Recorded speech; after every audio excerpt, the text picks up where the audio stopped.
not quite all of them, but we'll get through probably 51 and 52 probably for sure. That'll only leave us 3 more to do, but again, we'll have plenty of time to study for everything this week. So 51 for sure. Let's see what 52 is. Cranking system. Hey Ron, really Oh, random we question. might do 52. What's that? Really random question. What's your favorite color? Color? Yeah. What color is your car? Red? It's red. Your favorite color is red? I don't know. You know, it depends. I honestly, I don't know that I have a favorite color. It depends on what it's on. Yeah. You know what I mean? Because like you say, oh, my favorite color is red. Well, you like red clothes? No. But you see what I'm saying? That's how I am. To me, it depends on what it is. Yeah, 'cause my So favorite I don't color know is that I red. have a favorite. Like if you ask me what's my favorite movie or what's my favorite song, I couldn't tell you because I have a million of them. You know?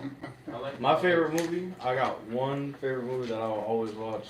I could watch it every single day, every year, all day, whatever. Fast and the Furious. Forrest Gump. I love Forrest Gump. I don't know Yeah. why. I love Forrest Gump. That's And funny. Fast and Furious will never be that, huh? You know what Forrest Gump is? Wait a minute. He's not from the A 90s. You Forrest been living under Gump. a rock? Yeah, Tom Hanks. He plays a character in Forrest Gump.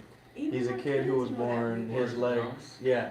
Once I start telling you, you'll probably know what it is, cause With Tom everybody Hanks, knows. Bubble Gump Shrimp.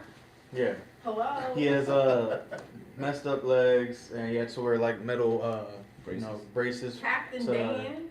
Lieutenant Lieutenant Dan. Dan. You ain't got no legs. I love you, Jenny. I may not be a smart man. But Oh, I this know one I love get it. is. Life, Mama told me life was like a box of chocolates. That one He thing. said it perfectly, Just like I've watched it too. so fucking much that I know it. Finish it. I love that movie. I literally just watched it the other day. Finish it. What year? What year was it out? You never know what you're gonna get, huh? What year did it come The out? 90s, right? No, this one was like early 2000s, I think. It The was. newer one with Tom Hanks. Are you Let me see. serious? I got 4 guns to be born. No, dude. You gotta go watch it. It's a good ass movie, bro. It's Have like any of you watched? I'm sorry. no, you're good, you're good. Cause we're on. Oh no, it came out '94. Damn, that picture's Did it pretty come out fucking good for 94? '94. Did it really come out in Yeah. 94? Ice cream. Dude, Ice cream. picture and video is real good for that movie. The fuck is that? That's not a movie. Did you guys watch My Cousin Vinny yet? Oh, no. Did any, no, God, nobody watched My Cousin Vinny? Oh, come I was too on. busy watching Forrest Gump. No, watch Yeah, but you've seen that 1,000 times. And I'll watch it down some more.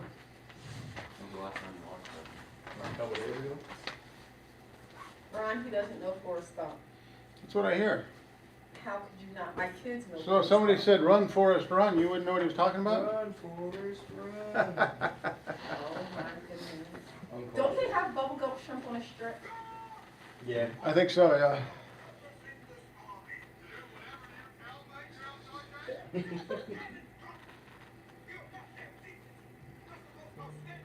You've never seen the movie? Something like the title or something like that. I'll show you. Okay. This is it right here. This one. Yeah, I never. Damn. You gotta. Dude. Before you die, you gotta. No, you gotta go home and watch it. It's free on YouTube right now. I watched it in 5 years. In 5 years? But no, I don't know what it is about that movie. I've watched I it know a lot of over black and over movies and really, over really. again. A lot of black movies really hilarious. That is a fucking black movie. I never seen it.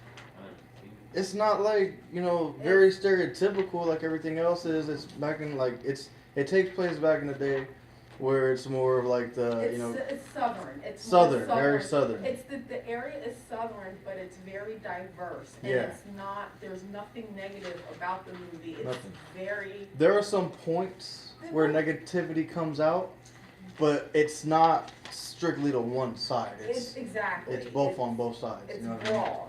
Exactly. They It's talk broad. about hippies. They talk about the Black Panther club, right? Movement. That one. That one. Vietnam War. I couldn't think of the last word, so I said club. And he Vietnam says War, club in there, and they get fucking mad. education. Sorry, I ruined your club. Mhm. Or your little Education, party. Everything. It It's a good ass movie, dude. There's so many good morals. Huh? Charles Darwin. You and your sister watch it this weekend. Everybody else in here has watched it besides you and Forrest Gump Charles. and my cousin Aaron's Ben. watching it first? Huh? Yeah. I love Forrest Gump. Forrest Gump and my, that's everyone's homework. And whenever I say that, people question me. Like, why is that your favorite movie? I'm like, I don't know. I just like it. Double back. I'm the type of person to find a movie, and if the beginning's not interesting, I just leave it and go to the next one. Wow. it's- You it- short okay. yourself so I'll say this: much. Forrest Gump, in a way, is like a story movie. So as soon as it starts off with him sitting on a bus bench, talking to some lady. Then he tells her a story, and then it pans out after that specific story is over, and then somebody else is sitting at the bus stop. Yeah, probably tells won't another reach out and story. grab you, but give it a chance, Yeah. you know. The first time I watched it, You're gonna miss out on. I won't lie to you guys. The first time I watched it, I was very hot. I was sitting there, I just finished smoking. I was sitting there watching. I'm like, That's why he likes it so much. But I haven't smoked in a year and a half, so I still love it to this day. I love that fucking movie. Alright, chapter 51. All right, let's get down to business here, shall we? No more Forrest Gump. No more Forrest Gump. Let's get to battery testing and service. Okay, what kind of battery testing do you do? Since Tiffany knows all about chapter 51. Precautions with working with batteries. Symptoms of a weak or defective battery. Describe how to inspect and clean the terminals. Make sure it's properly secured. How to test battery for open circuit voltage and specific gravity. For the most part, you can't detect specific gravity anymore because the batteries are sealed, and normally a lot of them you can't take the exposed cells. So, but you still got to know about testing it and what the numbers mean and all that kind of stuff. Yeah. So I seen this video. It might just be bullshit, but it was like this Indian guy, right? He took the batteries, like he took a battery, cracked the case open, and all the little individual cells in there, like I don't remember exactly how, but it looked like he melted the metals down around it, and like put them back together, put them back in there, and it recharged the battery. Like he pretty much built a whole brand new battery out of that. Is that like possible, or was that I just have no bullshit? idea. Okay. That's engineering. I have no Yeah. idea. That's, Yeah, I was looking. I'm like, I suppose it it's looked possible, brand new, but like you know, the again, little cells. you look can't believe brand everything new. you I'm see like, or whoa, read. it's pretty cool. They're like big, like rectangle slabs. to pick up off of that, is it possible to open a, like get an old battery that's out and open it just to see on the inside? Like, To open up and just see what it cause looks you know like. how sometimes on these slides, they cut it in half and Yeah. it shows the inside view? Is it possible to do that Sure kind you of with a could. battery? Yeah, Safely, like how do you do that safely? safely, that would be a good question. I guess it would have to be totally discharged, for one thing, almost in the sulfated condition. Uh-huh. Yeah, in order to be safe, I would guess. I mean, I wouldn't do it unless it was completely discharged. I think I found the video. Keep going. I'll just show it after this chapter. Okay, open circuit voltage, what is that? If you were gonna test the open circuit voltage on a battery, what would you do? Disconnect it, disconnect the battery. No. Take your meter, put it on the DC volts, touch the terminals, positive or negative. That is basically open circuit voltage, okay? All right, specific gravity, which I told you probably, most batteries you can't do that to anymore. Load test, they don't do load tests anymore, load testers are gone. Conductance test, and those electronic testers, sometimes the big roll around testers, is really all they use now. How to safely jump start a battery, which we all should know, we've been through that. How to perform battery drain test. Prevent memory loss, reinitialize memory functions. Area B for A6 ASE. Hazards. Batteries do contain acid and release explosive gases, hydrogen and oxygen, which we saw in the last chapter, during normal charging and discharging cycles. Always make sure you disconnect the negative battery cable first and connect it last. Eye protection, protective clothing. Never jump start a frozen battery, which we talked about before. Follow all safety precautions when working with batteries. Again, you're not going to get electrocuted. It's not the voltage. It's the fact that it has acid and explosive gas, right? Following signs indicate the battery is near the end of its useful life. Uses water in more than one cell. Excessive corrosion on the cables or connections. Normally that's an indication that the battery's not going to last much longer. Slower than normal engine cranking.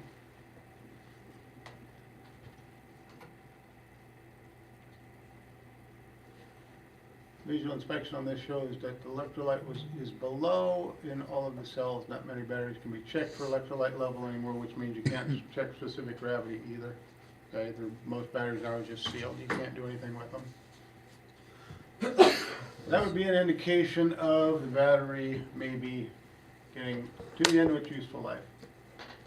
Excessive corrosion on the cable, being overcharged or sulfated, creating a lot of gassing of the electrolyte.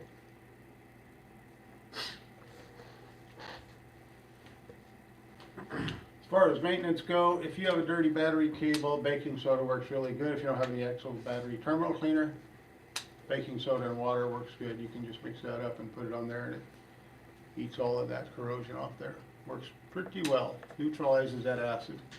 Baking soda and water? Yep. Just mix some baking soda and water and just pour it on the battery and neutralize the acid. It'll clean the top of the battery and the cables and all that stuff. Works pretty good and it's cheap. Just like that. It looks like glue. Yeah, they got it mixed pretty heavy It's there. foaming up. Yeah. It's foaming. All right, state of charge. Testing the battery voltage with a voltmeter. You cannot tell if the battery is good or bad, for the most part, with just a voltmeter. Okay? Sometimes referred to as open circuit battery voltage. Surface charge may need to be removed before testing. That just means if you just got done charging the battery and you test it, you may have to remove the surface charge, which means you put a load on it for a few seconds and then test it. If you get a 2.28 indicated on the battery, it's not fully charged. Should be charged before testing. Should be about 12.6, right? Approximately 12.6. Can it ever go over 12.6?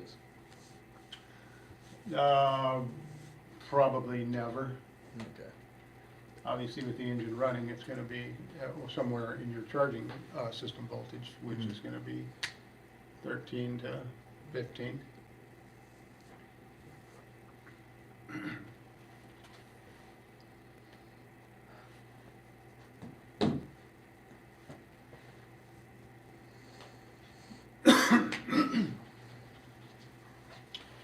Okay, we've talked about voltage drops before, right?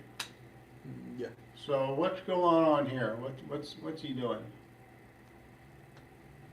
He connected it and turned the engine on to see if the voltage would go up or drop. But what exactly is he testing?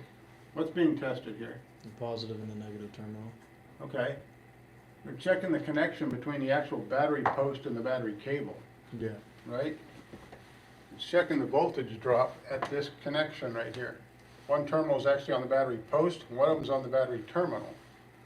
Notice it says it's cranking the engine. You have to put a load on it in order to test it. And it will give you the voltage drop here. Tell you if this connection's good. Okay?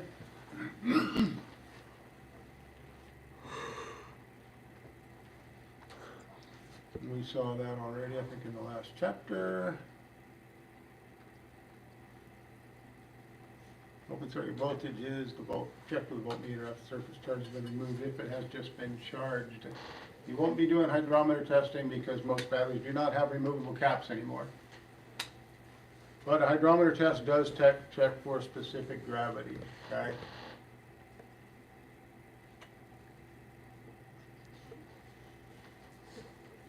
Fully charged battery is going to have about 1.265 specific gravity. It's probably the only real number you're going to have to remember as far as that goes. 1.265. Fully charged battery, specific gravity test. There's it again. We saw this before.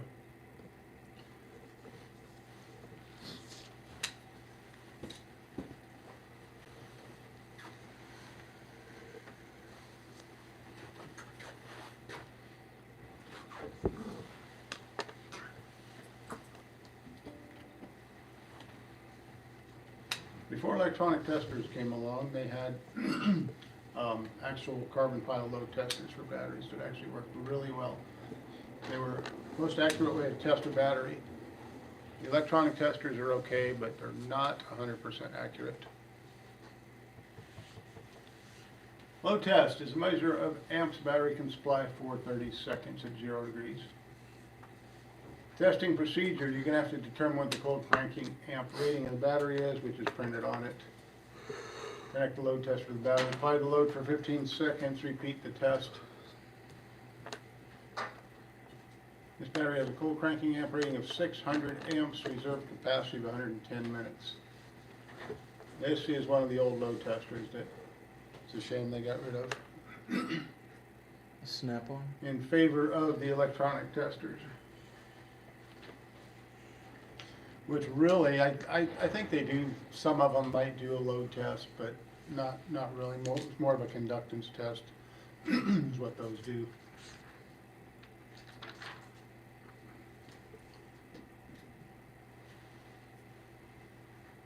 Okay, if a vehicle has 2 batteries, how do you test them? Can you test them together, or should you isolate them and check them separately? They should be disconnected and tested, What's that? tested separately. Mm-hmm. Right. Cars have 2 batteries. Diesels. Diesel cars? Almost anything diesel powered has 2 batteries. Not everything, but Yeah. a lot of them do. We just worked on a BMW X6 a couple weeks ago, and that one had 2 batteries. It had an auxiliary battery and a regular. Okay, now that might have been for a start-stop system. That's different. Okay. Cars that have a start-stop system, you know, the ones that shut off when you come to a stop and then they start when you let foot off the brake. Yeah, because they had like That uses one in a the smaller front. auxiliary battery. No, not in the front. If I it had has- one in the trunk that's like a regular car battery, and Mhm. one that's like pretty large, like this Yeah. big. Okay. Yeah, it was probably this for a start-stop system, but if it's got 2 normal full-size batteries, normally only diesels have those. Okay. And it's because the diesel engine takes a lot more cranking amps to start them because of the compression. Gotcha. So you should isolate one of the batteries. Normally, if you have one bad battery in a vehicle that has 2, you should replace them both. I'm talking about a diesel vehicle, like a diesel truck, something like that. If it comes in, let's say it's got a cranking problem or something like that, you test the batteries, one check's good, one check's bad. Best to sell them both batteries, okay?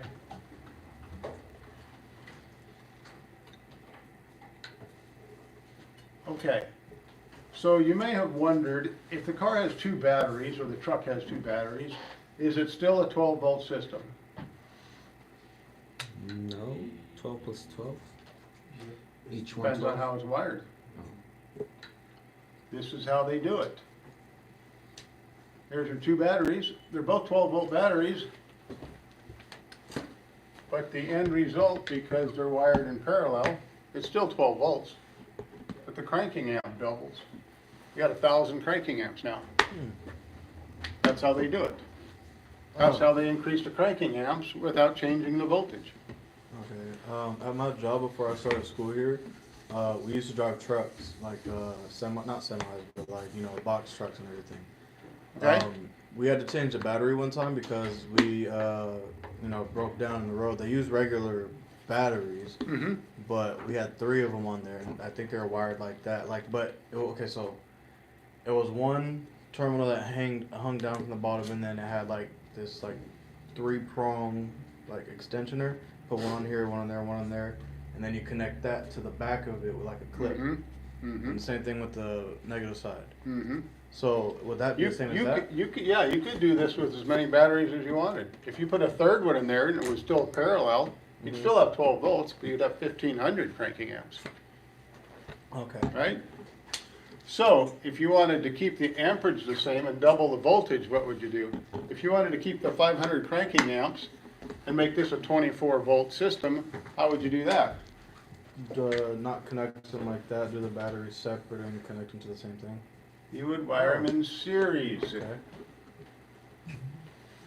Now, you still have 500 amps, you got 24 volts now, Yeah. because they're wired in series now. So you connect Negative the to negative, positive and positive to negative. positive, yeah. Okay. Just depends on how they're wired. Gotcha. But this is how they do it in the cars or the trucks. Because they still run on a 12-volt system, so you can't do it this way. 24 volts doesn't work. Plus your cranking amps didn't increase. Okay? I don't get it. What would you use 24 volts for? What don't you get? I don't get why just by changing the wiring that it stays 12 volt. Like, I don't get that. You're connecting negative to negative, positive to positive. It's staying the same. It's just two separate sides. Yeah, I don't get how. So you're taking well, negative from there and negative from there, connecting it to the negative prong. And Yeah. then positive to the positive prong. The I amps get are that. different. I get that connection, but I just don't get how 12 plus 12 does not equal 24 regardless of how you wire it. Oops. Because you're not remembering the series and parallel circuit laws. If you did, you'd know. Yeah. All right. That's why I said I'm not an engineer. That's okay, you don't have to be. All right. Electrical conductance testing. That's a measure of how well a battery can create current. Connect it to the battery. Enter the cold cranking amp rating of the battery. Run the test, and the tester will display the results. You did that for a day, right? That's probably what you were doing with those little testers, is conductance tests like that, right? Mm-hmm. Easy to use, provide accurately determined battery condition. I think they're fairly accurate, not 100% accurate. I've used several of those testers and tested batteries that were clearly bad, and it would say that they were good. I mean, wouldn't even turn the light on when you open the door, that's how bad they were. But the tester said, yeah, battery's good. No.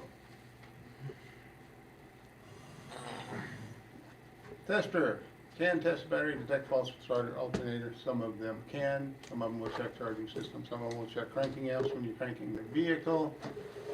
To properly charge a battery, determine the charge rate. Connect the battery charger to the battery, plug it in, set the charge rate. Everybody's used battery chargers before. The key is don't overcharge the battery and don't charge it too fast. Don't get impatient, okay? Don't feed it 40 amps when it only needs 10 or 15 to properly charge it without it. That's why a lot of the charging boxes, they have the dial for the amperage. Sure they do. Yep. So there's a chart for you. Always use side post adapter if you're doing a side post battery.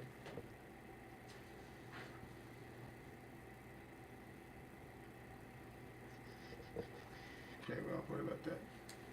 Okay, battery charge time, hours needed, reserve capacity plus current charge.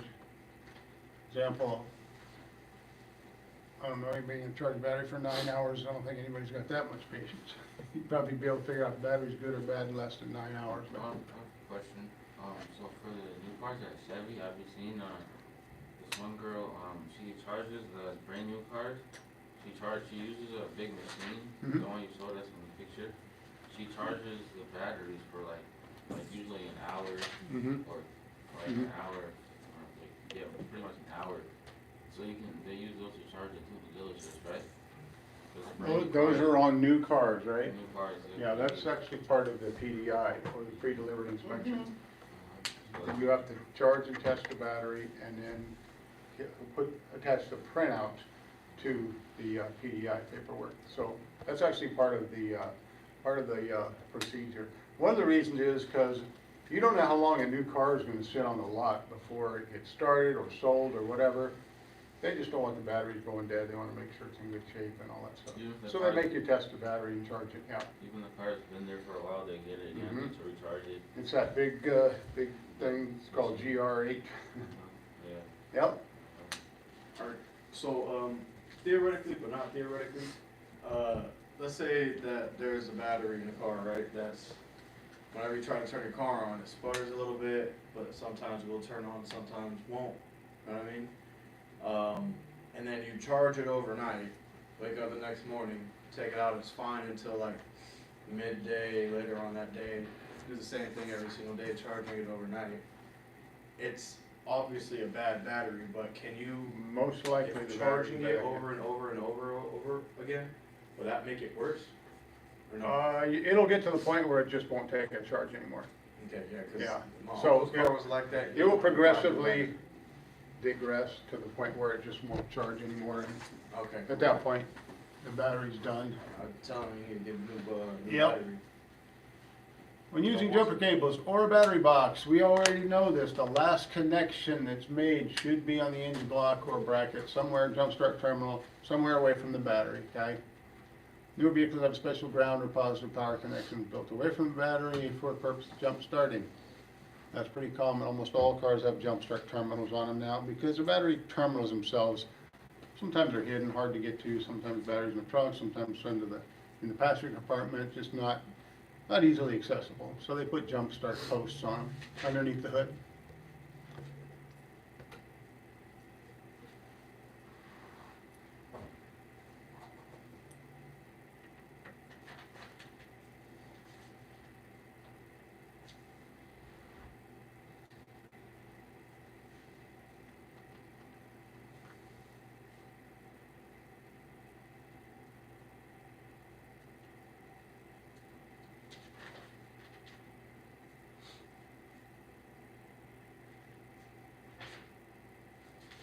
So you can use another battery, like just sitting out, obviously, yeah. You but- could, Okay, if the battery's good and the cables are good. gotcha. But normally, the car that's rescuing the dead car should be running, so you have the alternator charging and Yeah. and it putting that Okay. extra voltage into the dead one. Yeah. Gotcha. Much better off to have the car running that's jumping the other one. Okay, battery date codes. Typically, they'll put a sticker on them indicating when the battery was shipped from the factory. And if your battery sticker says it's 3 years or more old, you may be looking for a battery by the end of summer. Okay, electrical drain testing, yeah, How long are batteries supposed to last? Is it 3 to 7 years. yep, that's about right. But normally you won't get more than maybe 4 years out of a battery here because of the heat. Okay, an electrical drain test, what does that do? Electrically drains the battery. No. Electrical draw or drain test. Determines if any component or circuit in a vehicle is causing a drain on the battery. Yeah. Everything is off. Like headlights being left on. Something, anything, okay? You can do a parasitic draw test or drain test on a battery, or on a vehicle, actually, to see if something's wrong. Let's say somebody brings their car in, you check it out, they have a starting problem, whatever, you put a battery in it. Maybe you don't do a parasitic draw test. Maybe you just send it down the road, say, oh, it's okay, and then they bring it back the next day and say, after I let my car sit overnight or 2 days, it won't start. Well, it's got something draining the battery while everything is off. Okay? Two Good things. question.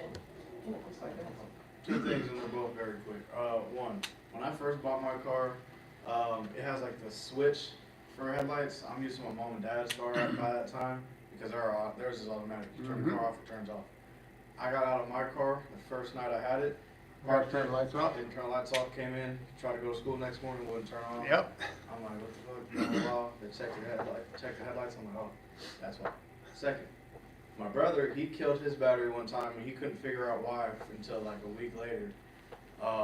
He ended up buying a new battery and turning it on. As soon as he put the battery on, he went up to the window and saw that the stereo turned on. His stereo was connected to something where it kept it on. Oh, So even when the car wasn't turned on, it was just lighting up and staying on like he was gonna play so something. you need to physically turn the radio off. Yeah, his stereo. Because was in his it's battery. wired wrong. It's the power wire is hooked to a continuous power source instead of a key on power source. So Exactly. whoever put it in wired it wrong. He put it. Oh, okay, well, he wired it wrong. So my question. Yeah, So one time, this was in a '79 Grand Prix. It was actually the same Grand Prix that I did front brakes on. So it was at the end of some kind of sports thing, and we're in the car and we're honking the horn because the team won or whatever. I really didn't care what I was doing. They're honking the horn. Well, honking the horn, the battery died. We were literally driving, lights were on, the car was fully on, but honking the horn somehow killed the battery. make that make sense. It doesn't make any sense. It did, it killed the battery, I don't know, I still to this day don't know how. But the battery died, like the car completely shut down. Okay, that's And- because the alternator wasn't working. We were told that the battery died, but it's the alternator, okay. Mhm. So, I don't know what happened with that. It wasn't my car. So, my question is that you know the lights that come on every time you open your Mhm. door, and you can set that to be on or off, You right? can. So, if you leave that on, but the bulb blows out unbeknownst to you, could that any way drain Mm. the battery? Nope. No? Okay. Nope. Nope, there's no load there, it's an open circuit at that point. Okay, So, because of the bulb, yeah. because of the burnt bulb. Yeah, right. Okay, Mhm. Yep. alright. So if you have it in the on position, because normally you have on, off, or auto, which Yeah. means it just comes on with the door, Yeah, right? So if you just leave it in the on position and that bulb burns out, there's no longer a draw there, okay, so it can't kill the battery. okay, just wanted to make sure I wasn't clear that. Okay, thank you. I like to go to like drive-ins, just, park and watch a movie and have the Yep. car on. Should you Yep. have the car on and just sitting there for 2 hours watching a movie, or should you turn it off? Well, that's an interesting question, because that's always been an issue at drive-in movies. That's why they always keep a jump box. Because, well, now the way they are, they're broadcast, through a frequency that you tune in on your radio, right? Yeah. Oh, really? Yeah. They use short-range broadcasting equipment to where you turn in, you dial in a certain frequency on your radio and you get the movie sound, okay? But the thing is, you gotta have your radio on. So what does that do? It draws on your battery for 2 hours or however long you're there, right? So if your battery's in marginal condition, your car may not start at the end of the movie. So should you turn your car on? So it's a good idea to run it at least part of the time, but I wouldn't leave a car idling for 2 hours. Yeah, I heard it's not good to leave your car idling in the park if you're not gonna load it. I heard it can like mess up something in the engine. Yeah. So, like, It's typically not gonna mess anything up. It's just kind of a waste of gas and, Emissions. it could, depending on the condition of everything, it might get hot because of no airflow. I mean, normally the fan will take care of it, but, so to answer your question, you should start the car, at least let it run, maybe halfway through or whatever, and let it run 15 minutes or so, let the battery charge back up and shut it off, and you'll probably be fine. All right. When the first time I went to drive-in when I was younger, my dad, he brought like an old stereo and used that to connect to this. Oh, yeah, that'll work, yeah, Yeah, yep, I was- yep, that I way you don't have to didn't see how use it the worked. I car. was confused. Yeah, It worked, it was pretty cool. yep, that's a good way to do it. That way you're not using the car, Yeah. battery power, yeah. All right. Yep. I told you the drive-in movie story about battery going dead in car I was driving, right? Yeah. And the guy jump-started it with a jack. With the metal to the metal. Yeah. Yeah, that was pretty amazing. they have those here in Las Vegas? Yeah. They're all over. What's all over? No, Theaters. there's 3 I different think- ones. Nuh-uh. Rancho, Snappy's, Burgers. You guys have drive-ins here? Yeah. Yeah. Are you Literally, serious? one of the Put it in drive-ins your is right up the GPS. street. Right up the street from here. There's drive-ins. It's called Yeah. West Wind. Yep. Westwood movie, Westwood Driving. Up the street It's like on $6. Rancho and Lake Mead. Now, do you have to hide people in your trunk to get in like No. you used to do back in the day? You can do that. We used to do that a long time ago. Again, they got Yeah, smart and they but just they're said, you know cheap what? as hell. It It's was $2 one on price Tuesday. per carload. So it didn't matter if you had one person or 10 people in your car. It was one price. Was it? Yeah. Now, Because they per realized person. people were doing that, I mean, Yeah. it's pretty obvious when you pull up there in the trunk over, some people pile out of the trunk. Well, we know what you're doing. But on Tuesday, every Tuesday, it's $2 only per person. Is it Yeah. nice? We Yeah, used to but do their that. food I is like I was one of the guys that was in the 15 trunk bucks as for a we burger. went into Yeah. the drive-in. Yeah, you can also be put in the back. and then bring it out. But back then, cars were big and had big trunks. You could get 3 guys in a trunk easy. Yeah. Yeah, we bring our own food, everything, we just go there. I never been to those actually. I Are remember you really fun. serious? Yeah. Yeah, it's There's fun. another place called, what was it called, Joe? You've been there before. Snappy's. Snappy's Burgers. It's like That a one's burger free, you just shop, drive and they in, have a park your drive-in. car. Oh, in the really? parking lot. If they have food, but you gotta pay for the food. But if you wanna watch the movie, you just drive in, park your car, watch the movie. Really? What kind of movies do they have? Like old, like back in the 90s, 80s. It's, Really? it's That's one cool. of those like nostalgia type of things, like for Snappies, people who huh? were back Yeah, then. it's on, Where's that? Next to the freeway, It's on I've never been there. Decatur, Is it? and next to the freeway by Yeah, Check Lidos. that out. Decatur and, is it Let me know 95? when you go so I can see the Trans Am. I probably won't be taking that. Okay, your electrical drain test. Snappy's Burgers, yeah. And then West Wind Driving. What are we? Battery, electric drain? Oh my goodness, Yeah. I think I like it here now. That's it, those two. The food is just not great. is the closest one over here. Like, go to In-N-Out and take your own food, cause the Yeah, food is not or, great. or get yourself a pizza and bring it with you. Yeah, and, I'll make my yeah. own. But literally, if you hit Lake Mead and just go straight up, it's gonna be on your right hand side. It's not even that far. There's maybe like from here. Yeah, to I'd go like to, I'd go to Sam's Club and grab a pizza Yeah. or something like that, and then just head up to the drive-in. Yeah. And bring a cooler with some drinks and, you I know. know. Exactly what I do. Okay. Yep. Okay, using your inductive DC ammeter, fastest, easiest way to check electrical drain. You can clamp it around either cable. Make sure it's capable of measuring a low current down to 10 milliamps. If you don't have one of those, you can disconnect the cable and put your meter in series with the cable, put it on amps, and it will do the same thing. But you have to wait till everything goes to sleep. Because when you open the door on a car, some of the modules wake up, and you have to wait for those to power down in order to do a drain test on it. So those little ticks when you turn your car off is like ting ting, ting ting. Is that like something turning off? Cause I've heard it on my car, my dad's car, my mom's car. I know what you're talking You're about. talking about under the hood? Connection, yeah. Huh? You're talking about under the hood, sounds like coming from the Yeah. engine, yeah. Yeah, when you turn That's, the car off. that's it's like, just, that's just a expansion contraction of the metals, oh, as it's cooling down, okay, yeah, okay. Yeah, that's 'cause what goes that off is, for a yeah, minute. yeah. Yep, it's normal. Gotcha. Like a house settling.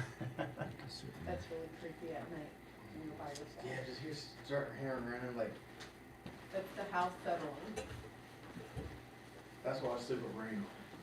Rain sounds. Use your digital multimeter set to read milliamps. Make sure everything is off, disconnect the negative battery cable, install the load tool if you have one, if not, you can just hook the meter across the leads. Says to wait 20 minutes. Well, it doesn't necessarily take 20 minutes, but you'll sit there, you'll watch the meter and you'll watch the numbers slowly decrease until everything goes to sleep, and then you're gonna end up with some sort of load. They all have some sort of parasitic load, okay? Shouldn't be more than maybe 30 milliamps.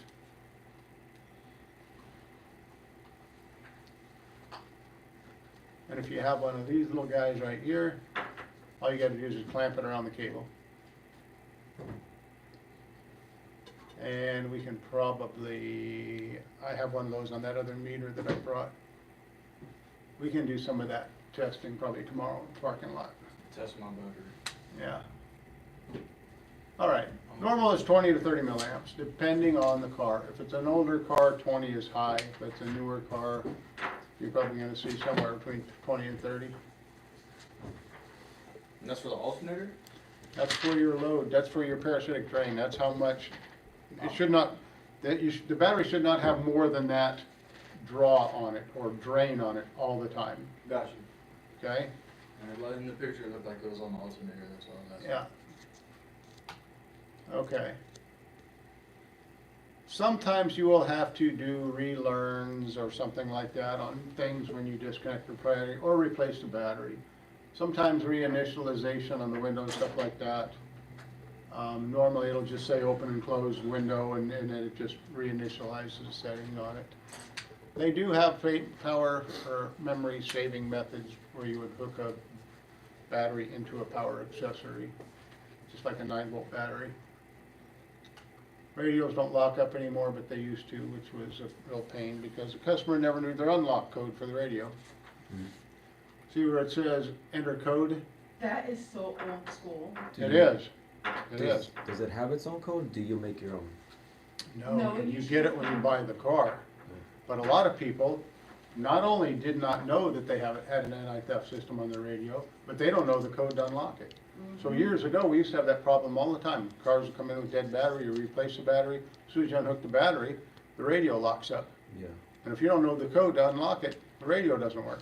What's the code on the radio? It was usually What's an that? owner What's the manual, point of having the code on the radio? What's the What point? was the point of it? Yeah. so nobody would steal So it. people can't steal your radio. There's an anti. Because if they steal your radio, you gotta disconnect the power. As soon as you disconnect the power, it locks up. You They can't use it. Yeah. Yeah, that was the purpose of it. Yeah. That's back when people used to steal car Right. radios out Yeah, all the time. Yeah, they did. Yeah. Okay, memory saver, there's a couple of different things like that. That's just a regular 9-volt battery that was plugged into your power outlet you could use to keep the battery, to keep the things alive while you change the battery, but most people don't use those anymore. Ron, you're aging me in this spot. That's okay. I don't feel like I'm the old one now. I'm like, cool, she remembers that? Yeah, I like that. Like what cars would that be in the 90s? Mm-hmm, Before the 2000s? Yeah, it had the theft lock radios, yeah, that was pretty popular in the 90s, yeah. That's about when the crack epidemic was real big. Hmm. That's when they had that. And I'm serious, that's the correlation with that, seriously. When the what was big? Crack epidemic, Oh, yeah. hopefully you weren't a part of that. Oh, I'm here today, so. I'm here today, even if I was, I survived it, right? I was not. That's right, you're good, and he moved back here, so we got a whole switcheroo today on this. Yes, we do. All right. That's a good one. Oh, you can have it. Might as well. Somebody's got to have it.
You already did those, huh? Yeah, All right. How does it feel to be ahead? feels pretty nice. Feels pretty good. Don't feel like you're lagging. You like the front row better? This is cool.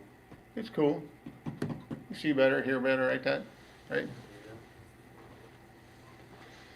Well, you're welcome to stay there, even when your buddy comes back. He won't get mad at you.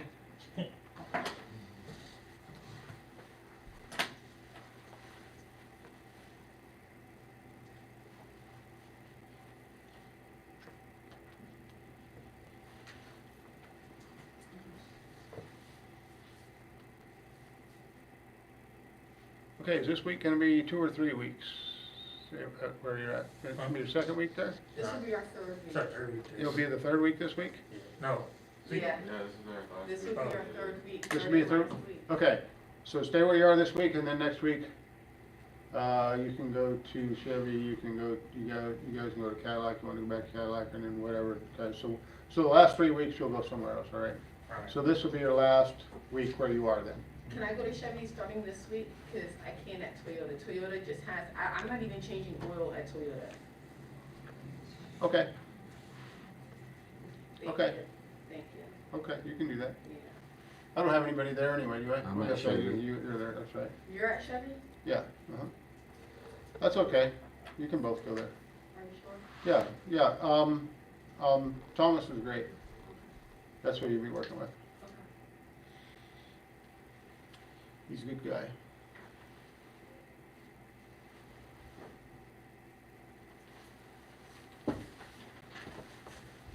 And just for future reference, anybody who wants, like, for your other classes, Toyota should be like a first option, or maybe a second, and that's it, cause they just have you in the pit. Mhm. They won't even change oil, Yeah, like I said, every dealer's different. yeah. Sometimes they'll throw you right out in the shop and you'll be helping change engines or whatever. And sometimes you'll be doing just little whatever stuff. It just depends. They're all different. Mhm. So, I mean, it is what it is, which is the reason you go to different ones. Right. So you have different experiences. Every product line is different, every dealer is different, every environment's different. No two are the same. Mhm. Yeah.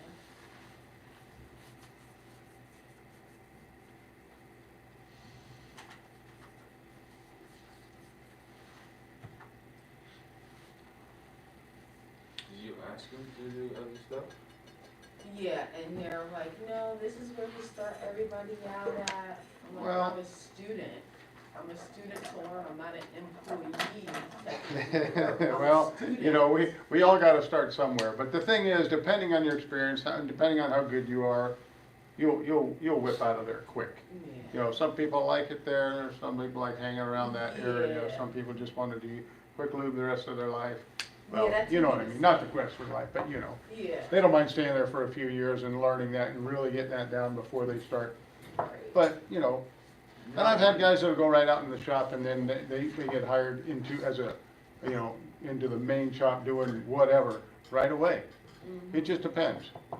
So, But normally you gotta wait a year before you can be flat rate tech. That's if you're Yeah. doing, yeah. Yeah, that's anywhere. That's Mhm. anywhere, Yep. yeah. so John put me in a quick loop over there at Chevy, and I was asking other people around there too.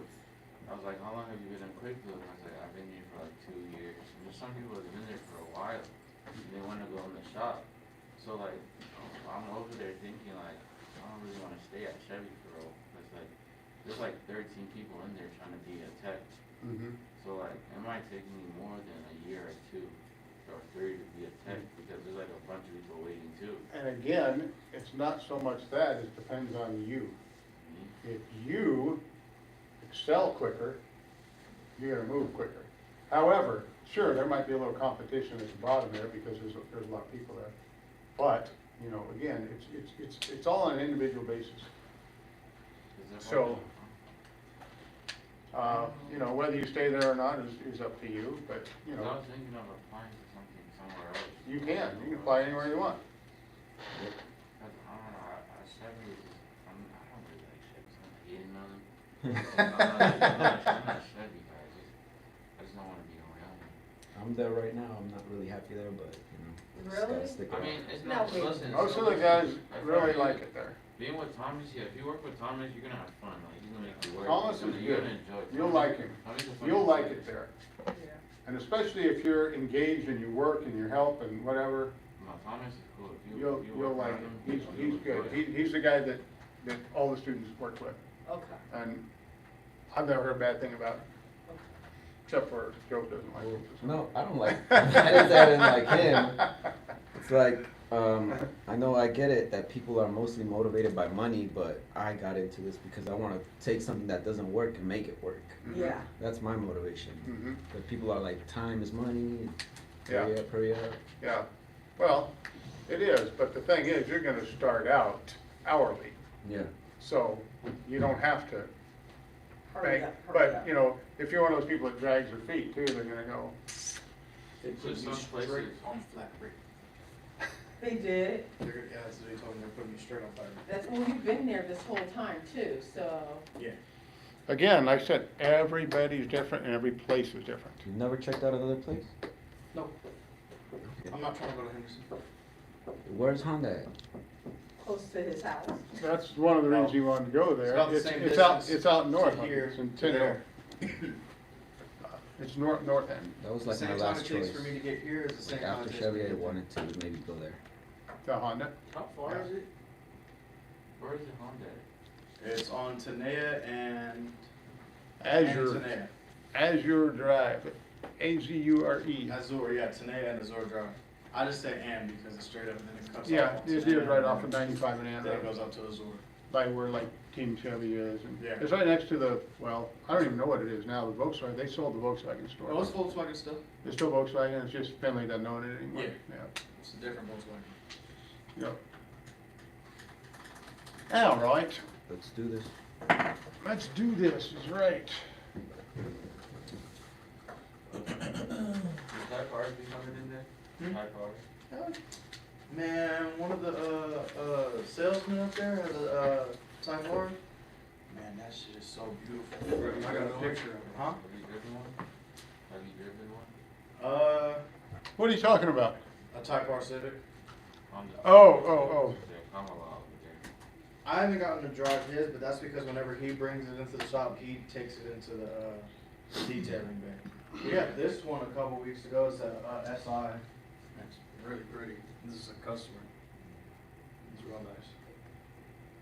Let me see if I can find it. I know I took a picture of this one. Carbon fiber hood, splitter. Start us off, Terrence.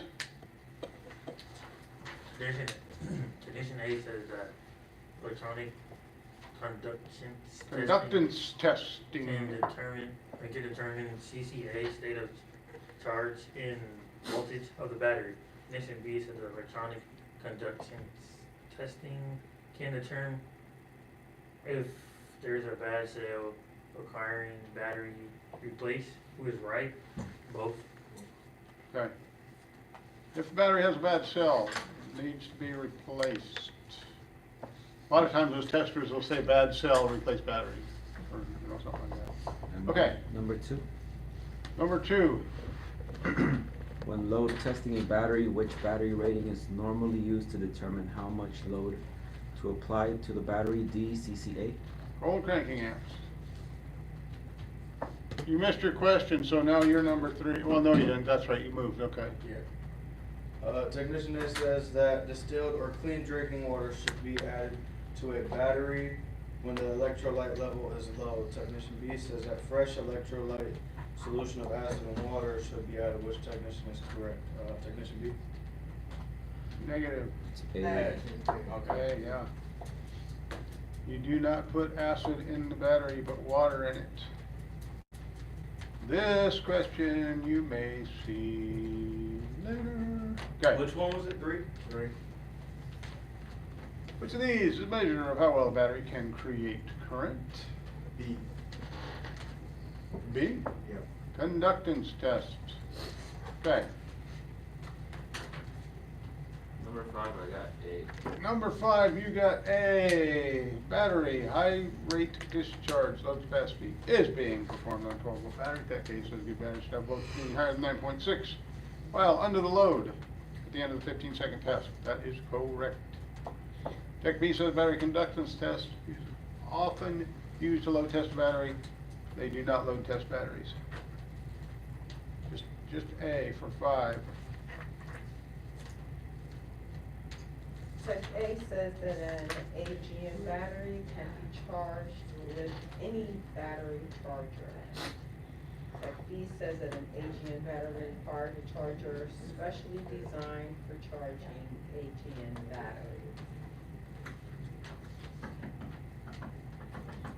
B. Special, Which one? B. B, Yep.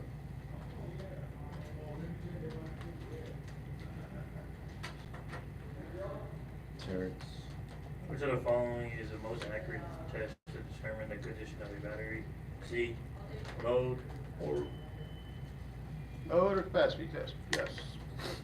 Correct. Number 8. when charging a maintenance-free lead calcium battery. I did not know this one. All right. Who got number 8? All of the above. All of the above is correct.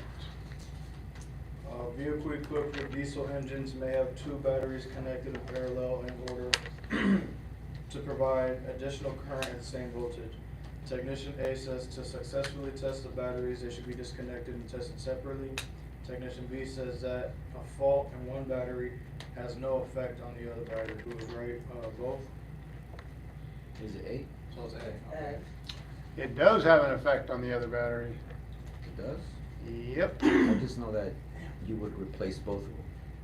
Normally you would replace both of them. That's the best way to do it. I A thought fault that in was- one battery has no effect on the other one. That is not true. It does. A fault in one battery can affect the other battery. This is a secretary. Question 10 now. Will vehicle manufacturer recommend that a special electric conductor be installed between the battery and the battery cable when testing for, is it A? It is.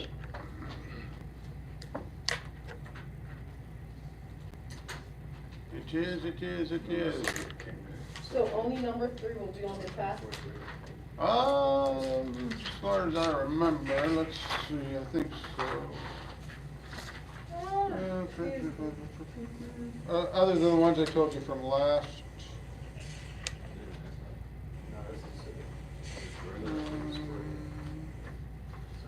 here, right here. Unit charge test.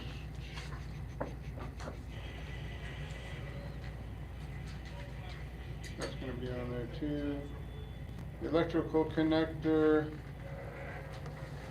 special electrical connector, that question too, where is that one? I had a couple thoughts to it, but I was like right. Where is that one? This one is too. Maybe Which one? vehicle manufacturer. What number is that? I can't. That's 2. Number Two. 2? No, what? That's 10 on the paper, right? Hmm? Number What? 10 on this quiz, number 10. Yeah, you're in What's the answer for that one? Battery drain. For number what? 10. The last, Yeah, we did that already. yeah, he's saying that's gonna be on the test. Oh, number 10 is on the test, okay. Number 2, this isn't 2 on your printed one. No, It's it's ten. Oh, okay, that's, Ten. okay. This is got- quiz B, okay? I'm just telling you. This is gonna be a different number on your other one, probably. Okay.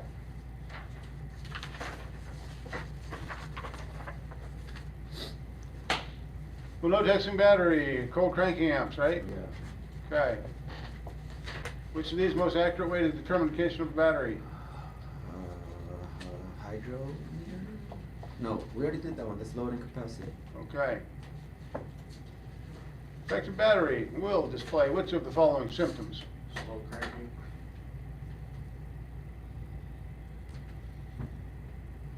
Effective battery. Is it B? Slow. Yeah. A. Yes, slow cranking. Okay. What precautions are needed when charging an AGM type battery?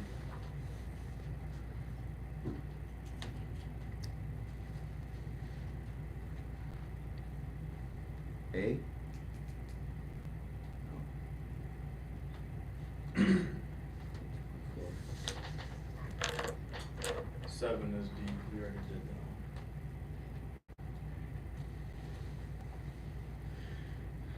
We did that one We did too. 8. And we did 9. All of these are precautions when working around a battery except for one of them.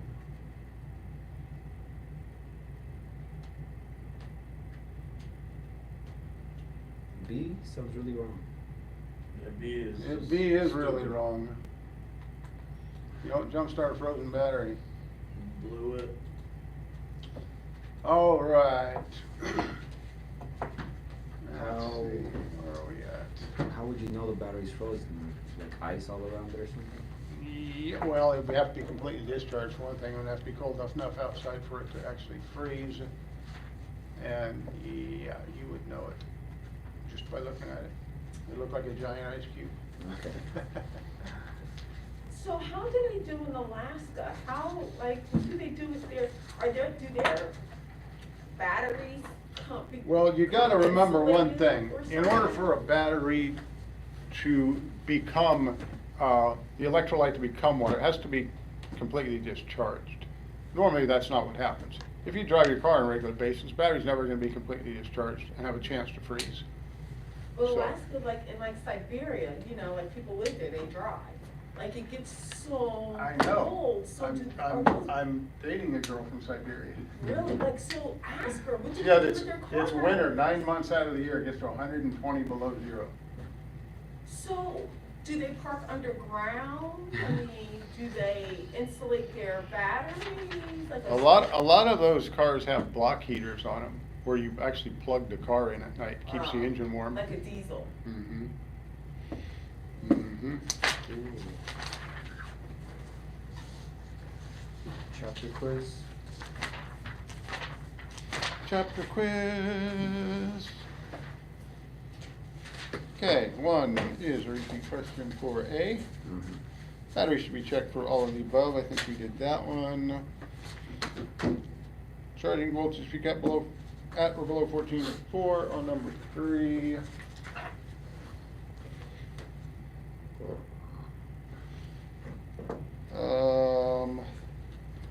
Register the battery with the vehicle.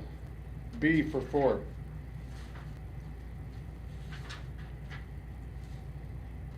Defective battery causes which of the following symptoms? A.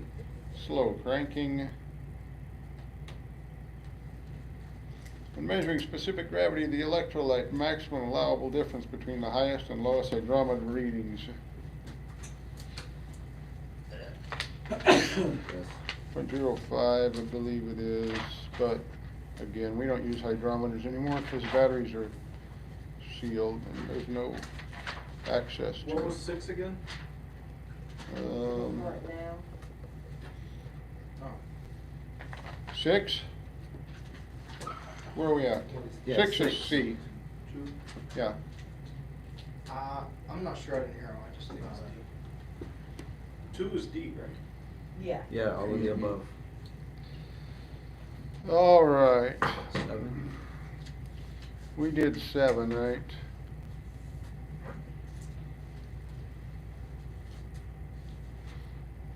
What's the answer to 7? We got the answer 7. We didn't do that one, because technician B says that a battery conductance tester is often used to load the battery to 2 times the CCA rating of the battery, and that's not true. Nope, it's A. So charging a flooded battery. We did this one, all of those are true. What's a normal parasitic drain on a battery after everything is off and has gone to sleep?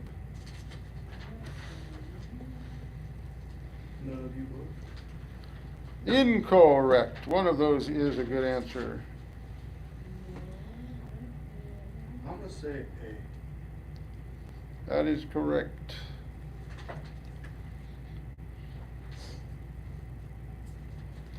And number 10, when jump starting vehicle,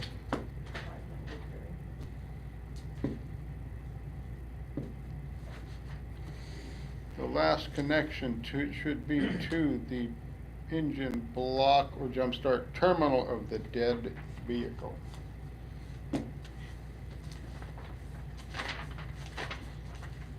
Supposed to be? Does this say the alternator must be disconnected on both vehicles? That's Hmm?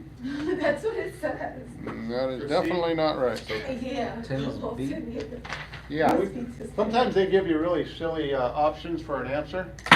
Did we figure out what 6 was? It's C. Thank you. Yeah. 6 was C, yeah. Difference in the hydrometer reading between cells. All right. 3. C.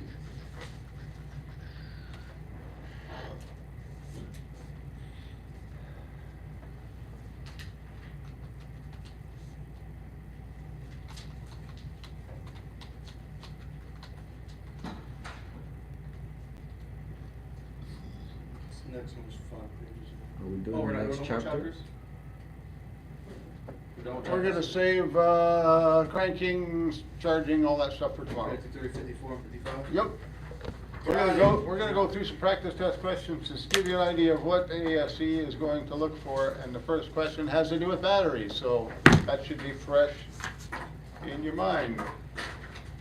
Technician says the voltage should not drop below 9.6 volts at 70 degrees Fahrenheit because, or during, a battery capacity test.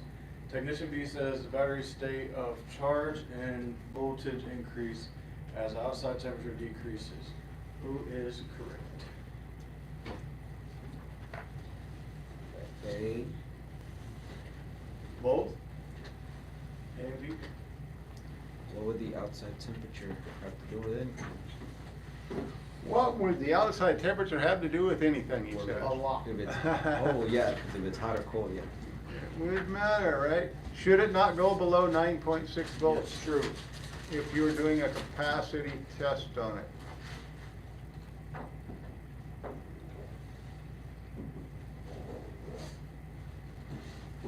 So what was it, A? Battery state of charge, voltage increase, let's see what Tech, that's what misread B. Tech B says battery state of charge and voltage increase as the outside temperature decreases. Okay, all right. So I misread that too. A is correct. Okay. Power antenna that does not work. Technician replaces the recommended 15 amp fuse and the element melts immediately. What does that mean? The element melts immediately. What is he saying? Too much? What does this mean? It means the fuse blows as soon as you plug the new fuse in, right? Yeah. So, technician A says a short circuit could be the cause.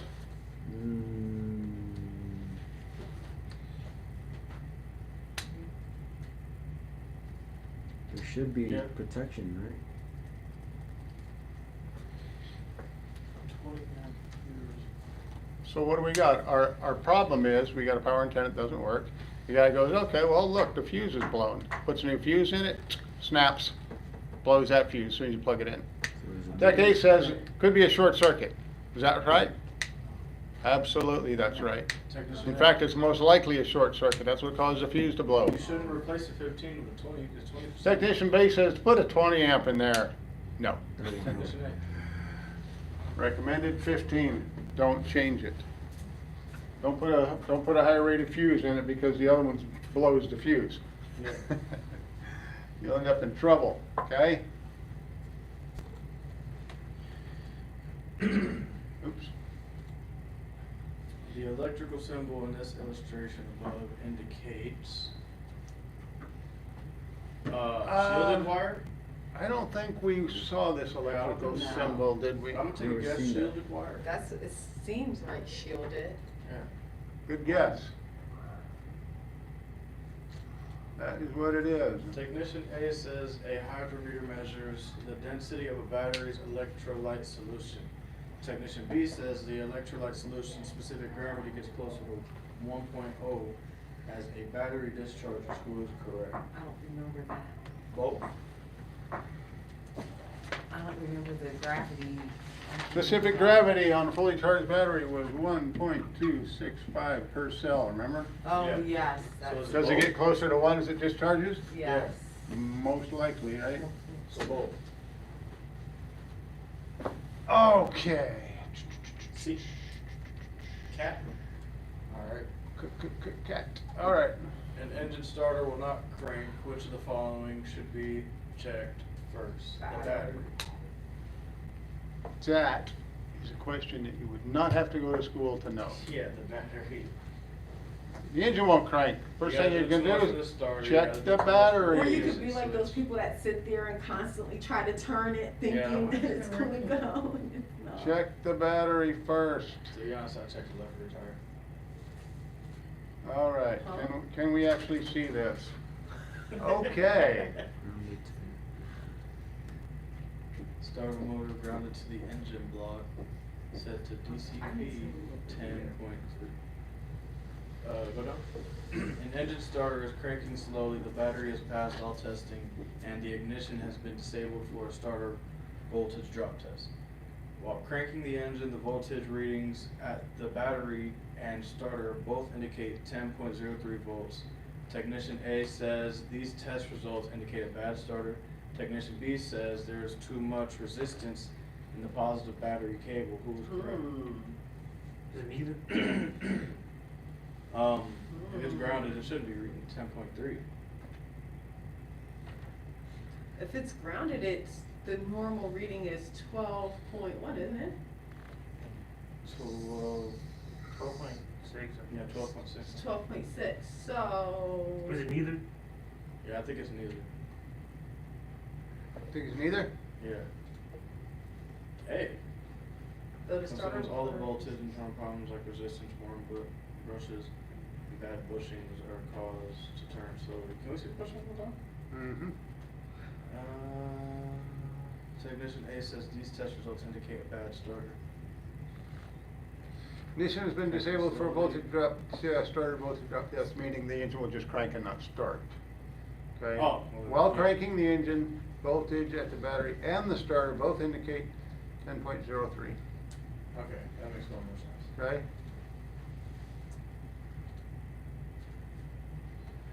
All right, got another More one. picture. I'm going closer. It's AC pressure sensor, fan relay, 10 amp, 30 amp, PCN. Okay, the engine's electric radiator cooling fan motor does not operate unless commanded on with a bi-directional scan tool. Technician A says the most likely is a faulty fan relay. Technician B says it's a faulty engine coolant temperature sensor circuit. Or circuit. Sensor or circuit is the problem. I would say, Both. I would go, can I see that again, that question again, please? The A says a faulty fan relay. Sensor, well, if it was a sensor or a circuit, then that means that the scan tool would not be able to command it at all, right? That's what Or we're gonna find out. it wouldn't be able, wait a minute, if it was a relay, it wouldn't be able to, hold on. A bi-directional scan tool means a scan tool where you can actually command Right, and things to work, okay? I'm trying You to can make them operate. figure out if it works on a scan tool, but not the vehicle itself, Mhm. is that a relay, It only a works unless, sensor, it or a only lets, circuit? it only works when you command it to work with the scan tool. It won't come on its own. So that means that's a connection, well, no, because if B. it's a scan tool, a scan tool So it will be B. still B. sends, Nothing's faulty about it. Or maybe it could be. no, there's What, something what, faulty what is about it. technician B? Yeah, B. B? Yeah. Faulty coolant temperature sensor circuit? I might be going with A. I think it's a, no. That's Okay. a relay, hold on. That's the circuit, that's the Would this sensor, picture that's help? the relay. Would this picture help? It would be A. I think it would be A. Like, Okay. can you answer that without this picture? No. No, you need the picture. Well, No, because Actually, it's you able to could. relay the Actually, you could. information. you could answer that question without even looking at this. Okay, it is However, able to relay the information. If you're right? not familiar with it, it's easier to look at this. Okay, so the scan tool, either way, it has to relay information for it to go on. And a scan tool is able to make it relay that information. So maybe they're right, maybe it is B. It doesn't work on its own. Because it doesn't Okay. work on its own, but it's. So still here's what's up. How does it work on its own? The engine coolant temperature sensor tells the PCM, I'm at 230 degrees, let's say. And this is programmed to turn the fan on at 230 degrees. So what does it do? Uses this transistor right here, low side driver, to ground the fan relay and turn the fan on. Therefore, you have power here, motor's already grounded, and it runs. Okay? That's So how it's it works. B. That's what I was going over in my brain. So If you it's command B. it with the scan tool, you're telling the scan tool to ground this circuit. It bypasses this altogether. It can't be the relay, or it wouldn't work even with the scan tool. Right, that's what I was Right? going over, yeah. Okay. So it's B. If the relay was bad, doesn't matter. It's not gonna work no matter which one of these tells it to do it.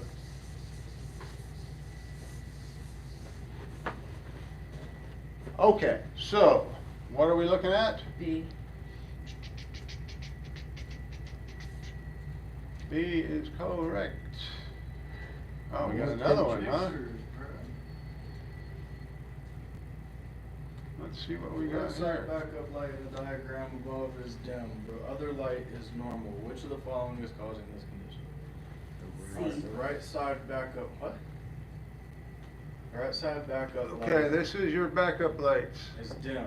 Left hand, right hand. What do we The other got? light is normal. The right side is dim, the other one's normal. Mhm. What's the problem? D.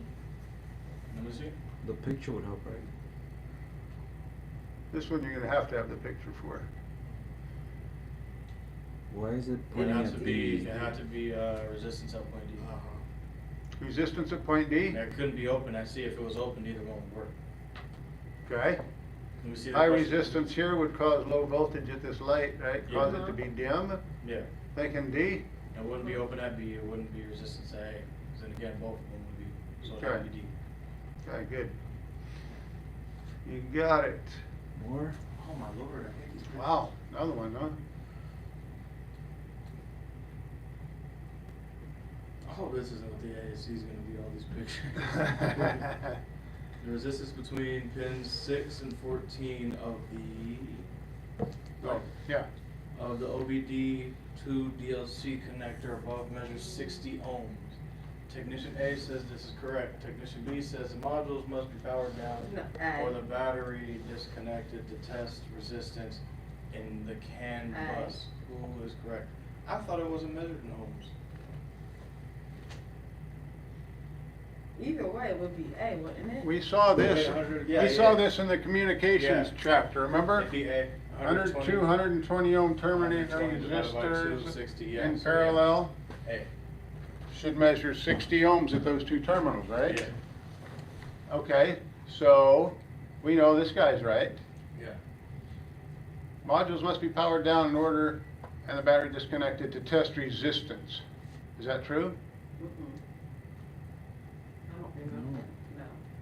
No. Wouldn't it have to be on the test resistance? No, right? Do you need power in a circuit to test resistance? No, Yeah. No? so both. You do not. In fact, you don't want power. There's your reading. Right? You do not want power if you're checking resistance. A vehicle's air conditioner blower motor only works at high speed. Technician A says to check the blower motor resistor. Technician B says this is most likely caused by loose ground connection. Who is correct? This is a question similar to our HVAC test. Remember when we did that one? We've been through this blower motor high speed thing. Both. It only works on high. Tech A says check the blower motor resistor.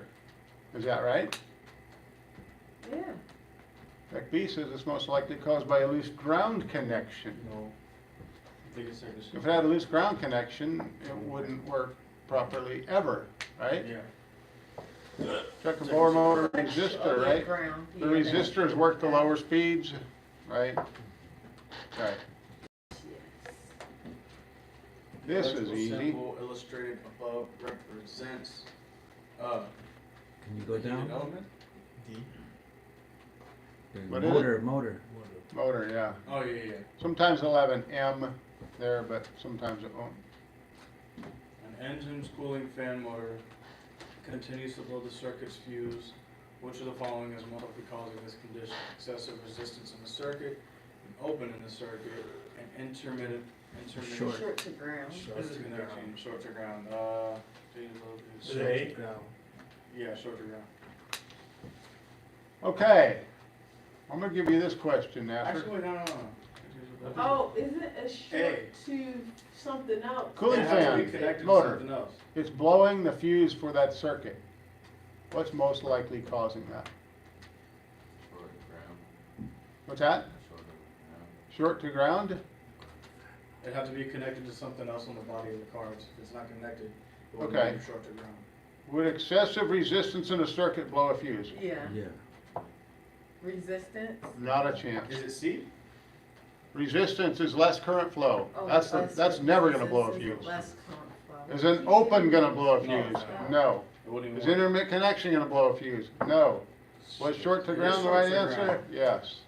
Okay. Short to ground. Can I I read that was real right quick? the first time. Can I read that? Sorry, I'm sorry, there's also too much ground. It wasn't that specific in the question, because usually with most of those short to ground questions, it says, this is here, this is here, this is what happened.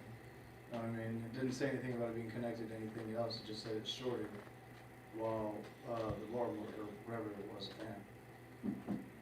It wasn't real specific, unless I just read it bad. Maybe you did. An engine's cooling fan motor continues to blow the circuit's fuse. Yeah. All you really gotta know is what's most likely to cause a fuse to blow. Yeah, that's true. Okay. Okay, where are we? Vehicle cruise control. Opens, Just- operates, but disengages incorrectly. Which of the following components are used to disengage a cruise control system? Where are you going? You Both. leaving? I have an appointment at 2:30 somewhere, so I'm trying to get off early. Oh, that's right, you told me that, didn't you? Or no, did you? Huh? Did you tell me that earlier? No, she told you something else. The beat? Oh, I have somebody something did. at 2:30 today, I just Oh, wanted to take make it it to- waiting for it, that's why. Okay, I'm just gonna head can out. you tell me before you leave next time? Alright then. Both A and B. Cruise control. Operates but disengages incorrectly. Which of the following components is used to disengage the cruise control? I want to say B, but I think A too. I'm thinking of the brake top. Anybody ever use cruise control when you're driving? I hate it. Can you brake while cruising? Yes, What's you that? can. But it cuts it off. It As soon as cuts you it hit the off. brake, it disconnects cruise control. It's- Cruise control it's shuts off A as and soon as B. you touch the brake pedal. You don't even have to apply the brakes, you just have to touch the brake pedal. Yeah. Yeah, it's D. I've Both of used them? cruise- Yeah. Yeah, I've used Okay. cruise Okay. control and I hate Just it. want to make sure. I didn't know if they're talking about like a switch in the brake system or like just putting your foot down on the brake. So Okay. an electric seat has no backward or forward movement. A humming sound is heard under the seat when pressing backward/forward switch. The most likely cause of this condition is, I'm assuming it's an electrical powered recliner seat. It's loose. It's grinding too, or humming. An open It's circuit loose. between the control, loose connector from the seat arms, and the seat motor. If it was open, wait a minute, oh, Yeah, I there would is do it. no, Yeah, so. okay, so it could be C actually, Yeah. or A. No, cause if it was, no, it could be A actually. Cause if it was open, it's there wouldn't making be a a noise at noise. all. So it could be a short, cause a short would cause that humming sound, wouldn't it? Yes, it would. A short is gonna cause a fuse to blow, and then nothing's gonna work. A humming sound means it's trying to work, but it can't. Yeah. So D, Like the motor's going, but it D. can't, but the seat doesn't move. D. D. Loose connection? You just said it. Open, it wouldn't work at all, right? Right, Short the ground and blow the fuse or the circuit breaker or whatever, right? so it's D. Loose connection. I think it's B. Loose connection. Would a loose connection do that? You think it's what? Nothing, he's not. Debris saying what's anything. into the seat rail. Because that's what it is. Nuh-uh. Yes, I was thinking like nobody's paying attention to Overthinking. B. exactly. Don't overthink it. If I've it's se- loose, I've it actually wouldn't seen work. this happen. If it's loose, where it's not people connected, it just- wouldn't work. But it's Some people are so just sometimes if it's loose, Don't it can. really Time to time. care about what the Yeah. car looks like. There's a Yeah, whole head of that's- crap in Still the not trash connected. and all that stuff, and sometimes that stuff If it's gets in the working seat and it's track and then the connected, seat it would can't make the move. humming Yeah. noise if something's in the rail. Yeah, Ah, I Yeah. guess I never had anything in the rail. uh-huh. You're a clean person. You must keep your car clean. Yeah, I don't That's all it think- amounts to. Technician A says analog transmission range sensors use resistance to indicate gear selection. Technician B says analog transmission range sensors are tested for resistance with an ohm meter. Who is correct? Analog transmission range sensors use resistance to indicate gear selection. Yes.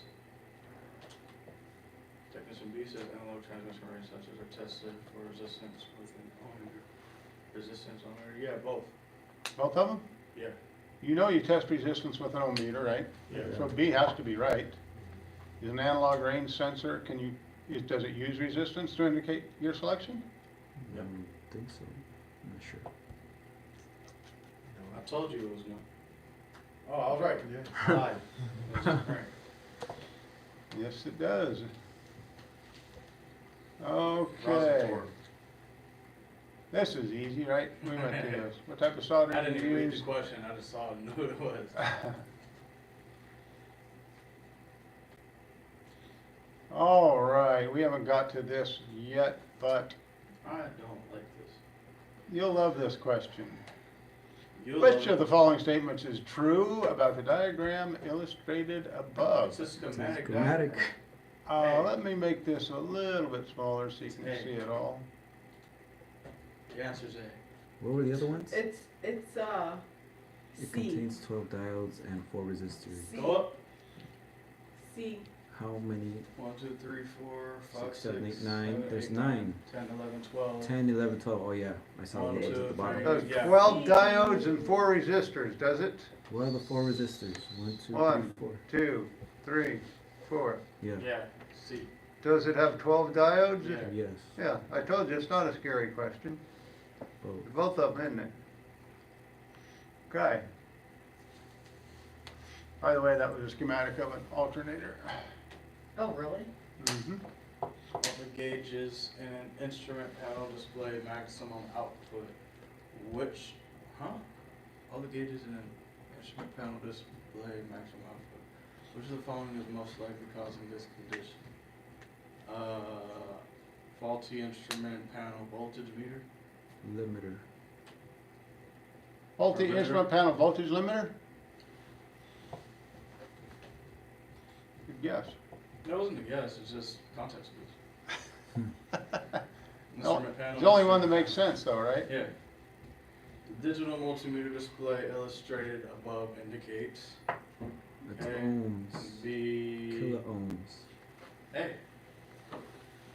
Nope, it's 1,000. Oh, 1,000. 0.016 K, 1,000 ohms. So what would it actually So would it be? C? Yeah. 16? Okay. Two technicians are discussing the waveform of the throttle position sensor displayed above. Technician A says the sensor in the image is faulty. Technician B says the image will hesitate during acceleration. Who is correct? It's faulty. Something happened in that Drop dip. straight down. Okay, this is they're using a scope to monitor throttle position sensor waveform, right? Yep. Here's idle. You open the throttle, voltage starts going up, Is that and gear then all of a shift? sudden it drops off. Is that just a gear shift? And then it comes back up, and then you let off of it, and it goes back to it. So what's going on here? Was that normal or fault? What should it do? It should just do this. Yeah. This means it's got a bad spot in it where voltage drops out. Okay. So the sensor is definitely bad, right? He says the sensor's faulty. Absolutely it is. It's not supposed to do that, right? Says the engine will hesitate on acceleration. Will the engine hesitate on acceleration? What's that? Is that what that drop shows as well? Yeah, it shows your throttle position sensor voltage. It's Uh-huh. going up as you open the throttle, and then again, it gets right here, drops off, then it comes back up, and Both. so it's got a bad spot in the sensor, right? Yeah, and that shows engine hesitation as well, right? It will, because Cause right it- now, at this point, the PCM's gonna think you let off the throttle. Yeah, So it's gonna pull back injector pulse, timing, all that stuff, so is it gonna hesitate? Yes, it will. both. Okay, You going to 25? yeah, we'll do a few more. A vehicle's factory alarm system activates on its own. Technician A says this could be a faulty courtesy light switch. Technician B says an intermittent problem with the hood switch could cause this activation. Who is correct? What is the hood Faulty switch? courtesy light switch. I'm not gonna lie to you, if we went over it, I don't remember a courtesy I'll light say switch. both. I don't know at all, but it sounds maybe I don't right. think the hood switch has. Yeah, what's the hood switch? Because, So you know that the hood's open. Yeah, why would that? I mean, my guess maybe it pops open by itself, and then Okay, it makes the alarm. so go what, off. an intermittent problem with the hoods. A factory alarm activates on its own. so Yeah, you're you right. get out of your car, you hit the button on your key fob, you set the alarm, but it goes off by itself sometimes. You could think somebody's opening the door, meaning the switch is faulty, the Yeah, one I that, would the say courtesy that. light, the one that lets the lights come on when you open the door, right? Yeah. Or, if you opened the hood on your car with the alarm set, would the alarm go off? Yeah. So that'd be both? It would. Okay. Oh, well, that's right. This is The easy. electrical symbol above is a Variable variable resistor. Yay. Okay, A vehicle will not start in the morning because the battery discharges while sitting overnight. Technician A says to perform a parasitic battery drain. Yes. Yes. Technician B says to use an ammeter to measure the parasitic Yes. I drain. don't think Who's an correct? ammeter doesn't. Isn't it an ammeter? For amps. That was for amps. Oh, yeah, that's right, so no. B. I mean A. My fault, A. my fault. A. hey, Yeah. I put it- what would you use to check the parasitic drain? Oh, it's the other thingy, Hydro? No. the, oh shit, I'm looking away. Yeah, I can't remember, but I know it wasn't an ammeter. No, it was, Oh, What? yes, Huh? it is. It's C? Oh, yes, it is. Oh, wow. I thought it was. Oh, yes, it is. Okay, we'll do some of that tomorrow. We'll go out to the parking lot, do a field trip. Alright. Lamp in the glove box does not operate. The test light illuminates at point C with the glove box open and the switch closed. The inoperative lamp is caused by. Let me see the thing again. Battery, ground, switch, glove box lamp. Lamp in the glove box does not operate. Glove box lamp. Okay, goes to DC. Can I see the question again? Connected to the battery. See. The test light illuminates when you put it right here. This is on battery negative, that means there is power here, Yep. okay? So it has to do. Ground is okay. Going up to the switch Burn C. bulb filament. Yeah, Hey. There's no open circuit, there's no resistance. there's no short to See, ground, exactly, so it's gotta be A. so it's just that. Hey, Uh-huh. Yeah. Huh? A Where is loose or there an open open circuit? ground, what? Where's our open circuit at? Go back to the diagram. open circuit between the switch and the ground. There's the switch and there's the ground. Between C and B. Ground. So we'll have to just go right above that dot right there. So it'd have Right to be there. here, Yeah. right? It would have to be that one, But Mhm. how do you know that? It's Like, not open. but it's not even, oh, yeah, How does it give you any clues? yeah. The clue is this test light comes on, it shouldn't. It has. This power should be consumed by the light. I wanna fight, bro. Ah. Fight How am I the- supposed to know what on and off looks like on the test meter? That's a picture. They could at least put an actual, thing there. Is this Oh, another we one? just did From that back one. here, it doesn't even look like that's there. It looks like a smudge on the board. this? What the heck? There we 25. go. Okay, last one, alternator output test. An alternator output test is performed on the vehicle's charging system. Technician A says to increase the idle during this test. Technician B says to turn on the vehicle's accessories. Who is correct? Output test performed on the vehicle's charging system. Technician A says to increase the idle during this test. Idle. Yeah. You don't want the accessories Technician B coming says on. to turn on the vehicle's accessories. You want them to go to sleep. Yeah. You're Hey. doing you're doing an alternator output test. Engine's running, right? Yeah.